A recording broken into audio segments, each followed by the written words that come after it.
for $3. And buy one USDA Choice Boneless English Roast and get another of equal or lesser value free. Get more value for the way you live at Kroger.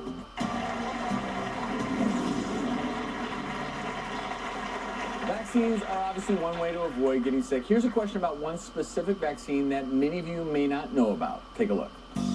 Hi, doctors. I have a question. Once I get the pneumonia vaccine, does it last forever? Or do I have to take it every year like the flu vaccine? Well, it's not every year like the flu vaccine. Adults who are 65 or older, they actually only need to be vaccinated once in their lifetime unless they're at high risk for infection. Now, if you're at high risk of infection and if you were vaccinated before the age of 65, you may need to be revaccinated 5 years after that first dose. So, here's the reality. If you get a pneumonia, despite being vaccinated, there are a lot of different treatments out there, and a lot of people don't really understand what is pneumonia. I want to pull up some x-rays back here on the IMAX if I could. I'm going to walk back here and just show everyone really quickly what we're looking at. So if we could, can we pull up the normal x-ray? I want to show everyone the normal x-ray first. So these dark areas, these are the lung fields, okay? In the middle here, the white silhouette, that's the heart. These are nice, it's nice and black in here. I can see subtle lung markings. That is a normal chest x-ray. If I'm worried that you have pneumonia, you come to the ER, fever, productive cough, not getting better, weakness, fatigue, I'll order a chest x-ray and it may look like this. There are subtle clues.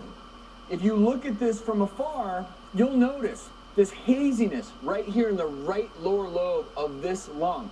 Over here on the left side, this is the diaphragm. It's nice and clear. The borders of the heart are clear. But I'm looking over here and everything is obscured. What's happening in here?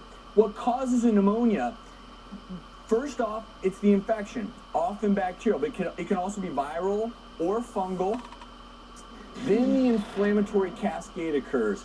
So what you're seeing in there is actually the airway gets filled with fluid, inflammation, white blood cells. And that's why people can have difficulty breathing, because sometimes pneumonia can just spread and spread. Treatment, it depends on. Is it a community-acquired pneumonia? Are you otherwise healthy? Was it acquired in a hospital? Because the bacteria that cause pneumonia, it can be different. And so we'll tailor your antibiotic regimen to what we suspect you may have. Sometimes we'll have you do an expectorant. But in the end, the key is we'll start you on an antibiotic, see if you're getting better. Usually, most pneumonias resolve without complication if you get someone on the right antibiotics. Yeah. That's why if a cold lasts for weeks and then you develop fevers, worsening shortness of breath, worsening cough, every now and then a cold can turn into pneumonia, go see your doc. Yeah, you know, sometimes we'll do with kids is if I hear a pneumonia and they're not that sick, I'm not going to put them in the hospital, put them on antibiotics, and I tell parents to do what's called chest physical therapy, and I have them use their hand.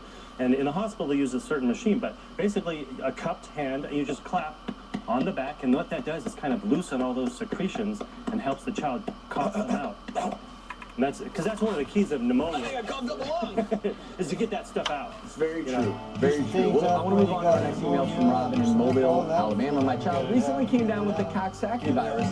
How contagious is it? And are the rest of my family members going to come down with it, no matter what?